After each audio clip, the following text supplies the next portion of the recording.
निरंतर नाम जप, अन्य विचार शून्य हृदय। ये बहुत बार आपसे कहा है। उपासक यदि जल्दी लाभ लेना चाहता है तो दूसरों की बातों को सुनना बंद करे। हम जो सुनते हैं, जो देखते हैं, जो बोलते हैं, तीन का साधना में बहुत बड़ा प्रभाव पड़ता है। ध्यान दीजिए, आप जो बोलते हैं, आप जो देखते हैं, आप जो सुनते हैं, वही आपका प्रधान चिंतन बनता है, और चिंतन जो करते हैं वैसी आपकी स्थिति होती है। इसलिए रसना कटो जो अनरटो, निरखि अनफुटो नयन, और श्रवण फुटो जो अनसुनो। श्री राधा तीन के लिए का, तीन का बड़ा प्रभाव होता है, और हम इन तीन पर ध्यान नहीं देते। जो मन आया वो बोलते गए। धर्म का ज्ञान नहीं, शास्त्र स्वाध्याय नहीं किया, किसी भी बड़े महापुरुष पर टिप्पणी करने में हमें कोई भय नहीं लगता। वाणी से ऐसे अपराध बन जाते हैं कि आगे उठने की गुंजाइश क्या, गिरते ही चले जाओगे। दृष्टि इतनी पार्थिव हो चुकी है, केवल प्राकृतिक, केवल प्रकृति जनित ही चेष्टा हम देख पाते हैं। श्रवणेंद्रिय इतनी मलिन हो गई है कि उसे दिव्य भागवतिक शब्दों का श्रवण करने का भाव ही नहीं आ पाता है। और ये चिदानंद मार्ग है, प्रेम मार्ग है।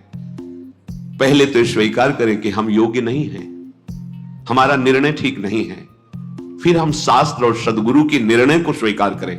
हमें खूब पता है कि हमें बहुत ज्ञान है। चाहे जितना तुम्हें ज्ञान हो वो प्राकृतिक ही है।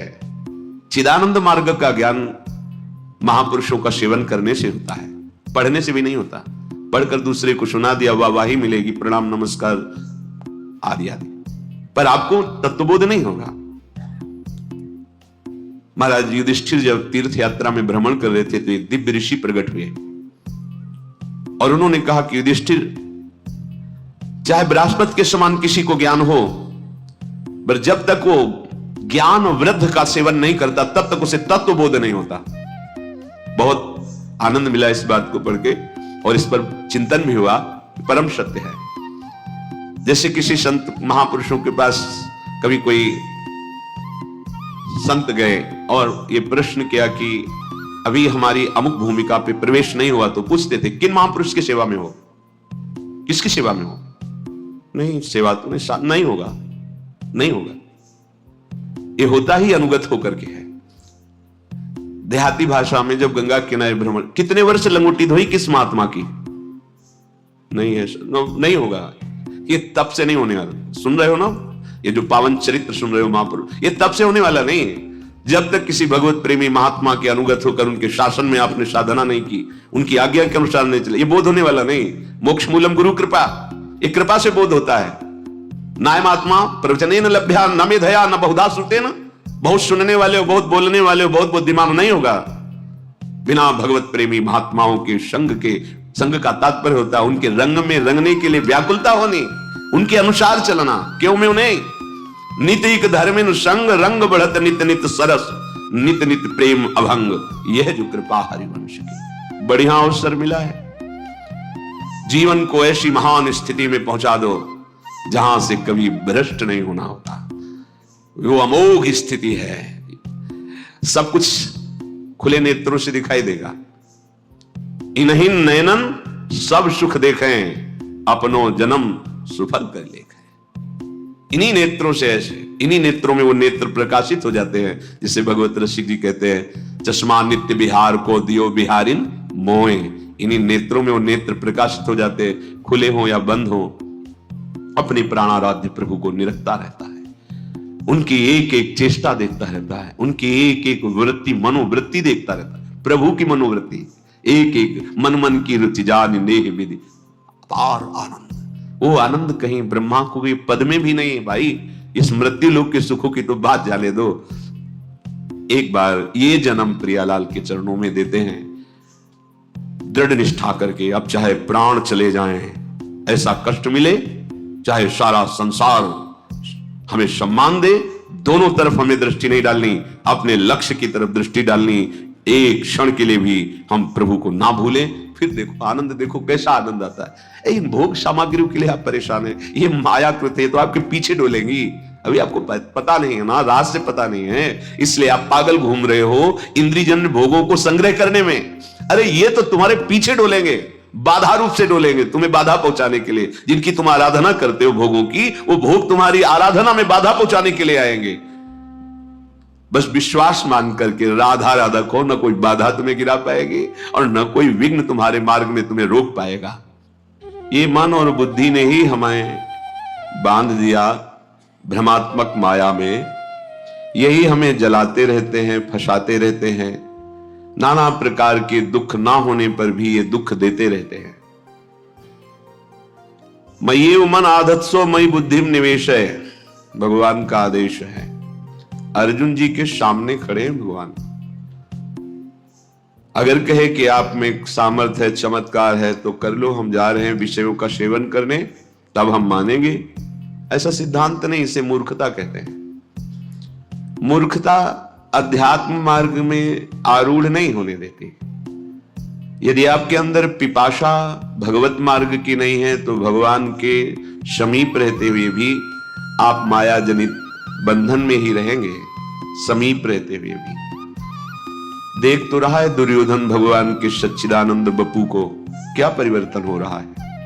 उपदेश भी कर रहे श्री भगवान, तो श्री भगवान से कह रहा है कि आप ऐसा न समझे कि मैं धर्म को जानता नहीं हूं।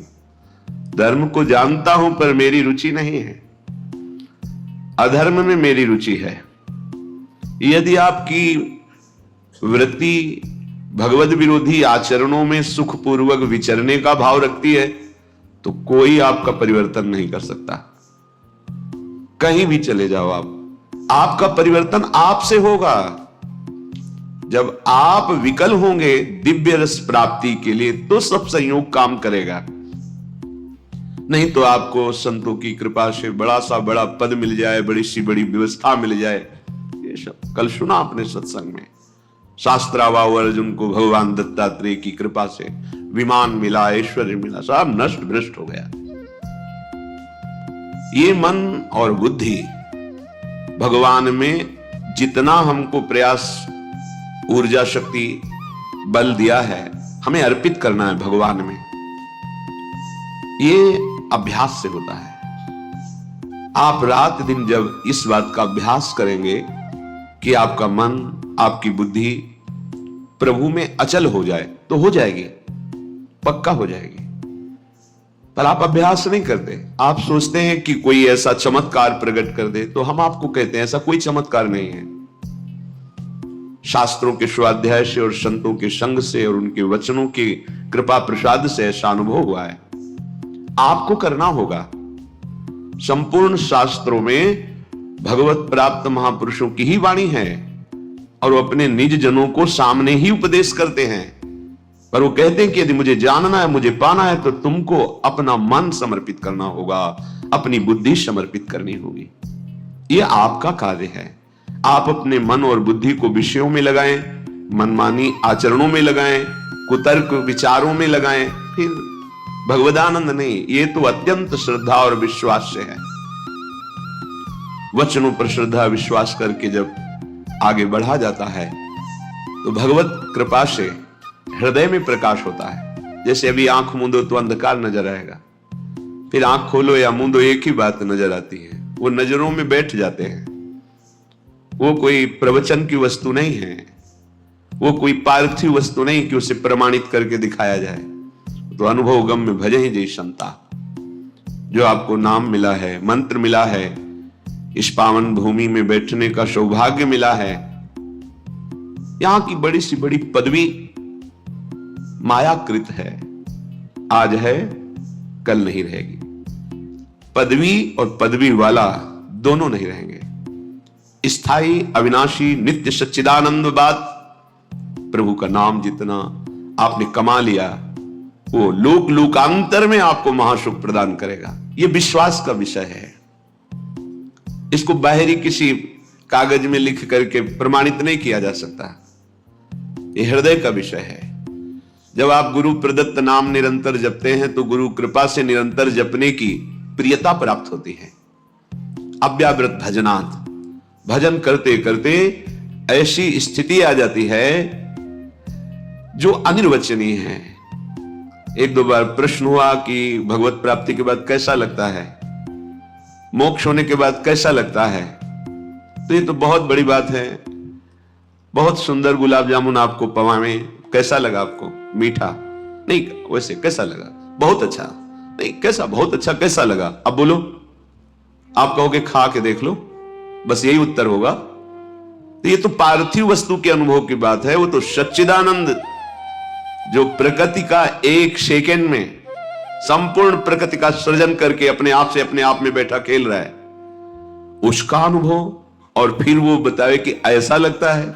नहीं, ये वाणी के अगोचर विषय है। मुंह का स्वादनवत अनुभव गम में भजे जे क्षमता, ये तो अनुभव का स्वरूप है।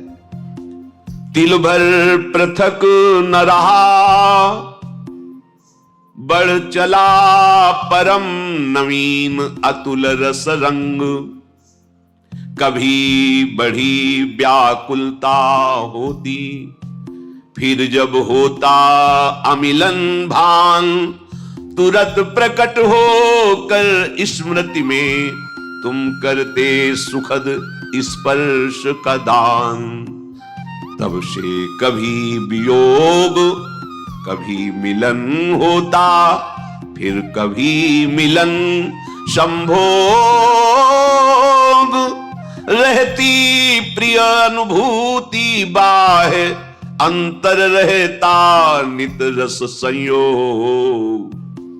ये स्थिति जागृत होती है। निरंतर नाम मंत्र की स्मृति में डूबा उपासक तिल भर पृथक न रहा। तिल भर भी अब अंतर नहीं रह गया। किसी ने प्रश्न किया, क्या जीव कभी भगवान हो सकता है क्या?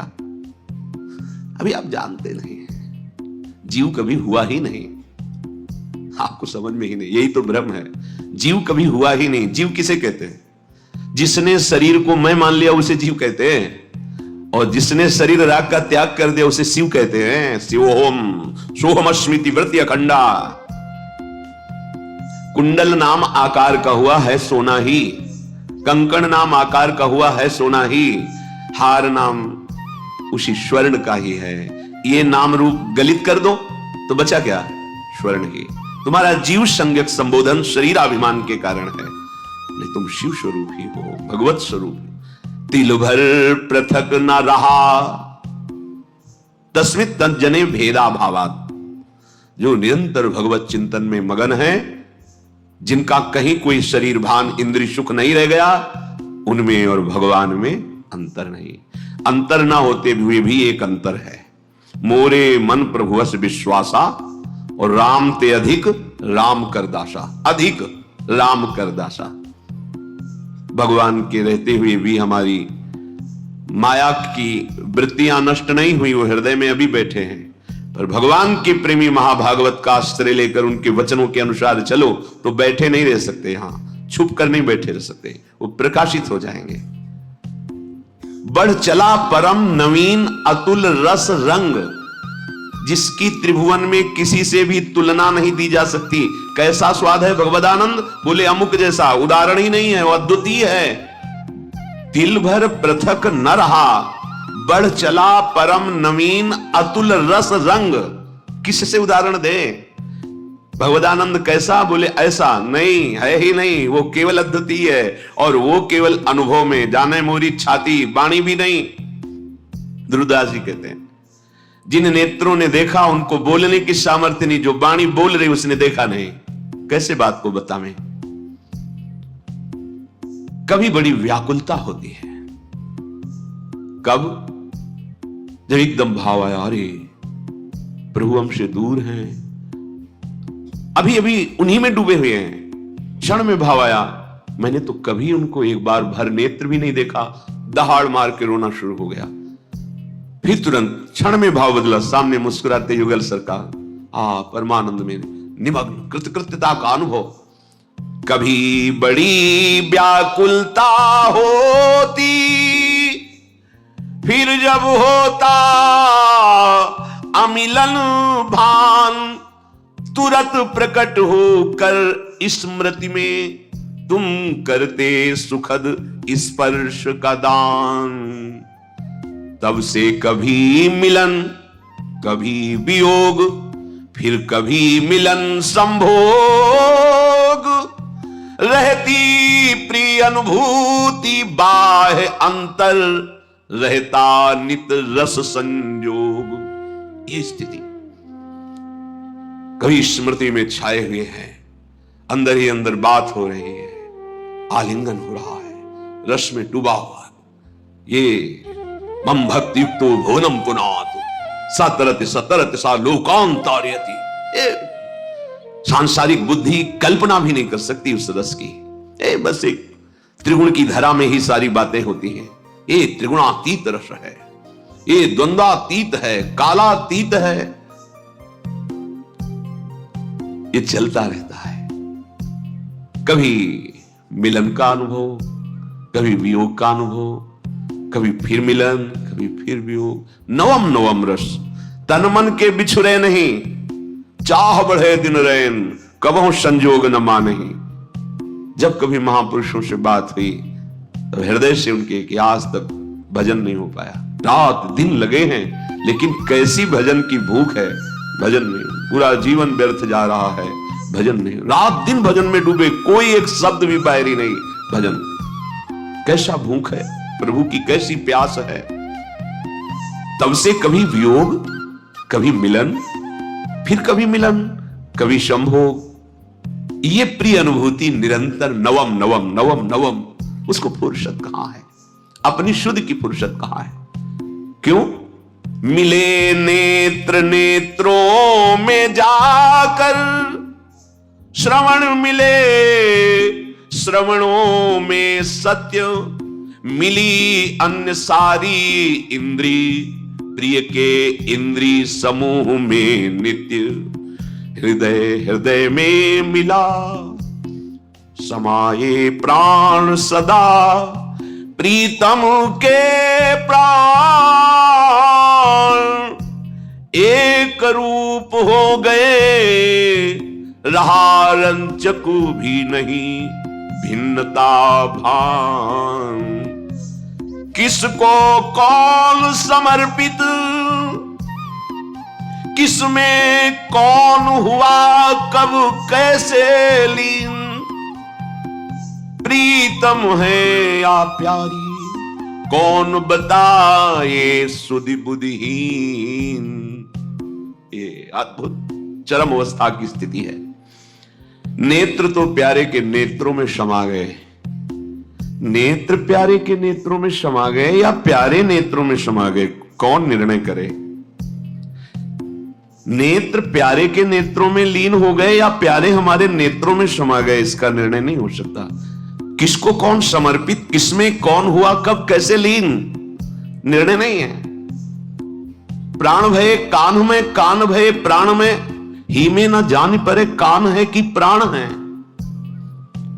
नेत्रेंद्री प्रीतम के नेत्रों में समा गई, प्रीतम मेरे नेत्रों में समा गए, क्या निर्णय करें? श्रवणेंद्री उनकी सत्य शब्द बोला, सत्य, ये श्रवणेंद्री श्रवणों में समा गई। अब केवल प्रीतम के हृदय की बात सुनाई देती है और कोई बात नहीं। सारी इंद्रियां अपने प्रीतम में लीन हो गई, प्रत्येक इंद्री प्रीतम के सानिध्य का अनुभव कर रही। हृदय हृदय में मिल गया, प्राण प्राण में समा गए, प्राण प्रिया प्रीतम हो गए। शपथ पूर्वक कहते हैं, मेरे प्राणनाथ श्री श्यामा शपथ करो त्रिंचे।